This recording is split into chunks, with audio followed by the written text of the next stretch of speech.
Дильназ Ахмадиева, согласно сложившейся уже традиции, 20 ноября представила свою новую пластинку. Альбом представляет собой непривычный и необычный симбиоз. Жанр босановый, там, какой-то черной музыки и казахского языка. По-моему, получилось неплохо. Ну, не все песни, скажем, такие экспериментальные, но, послушав, можно сделать какой-то вывод.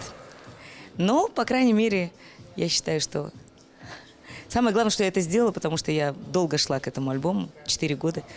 Я надеюсь, он понравится зрителям. Работа над альбомом действительно была тяжелая. Певице пришлось немало поработать над произношением. Я наивно предполагала, что это легко, потому что я думала, что уйгурский и казахский язык, они похожи. Ну и думала, легче будет. На самом деле, вот от того, что похоже, ты часто акцент уйгурский у меня проскальзывает.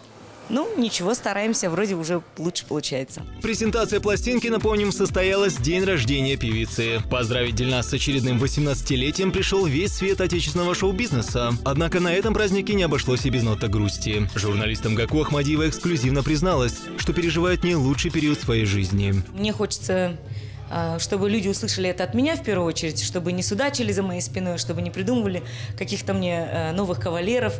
Мы с Ахмадом на самом деле в разводе почти, сейчас только документы остались.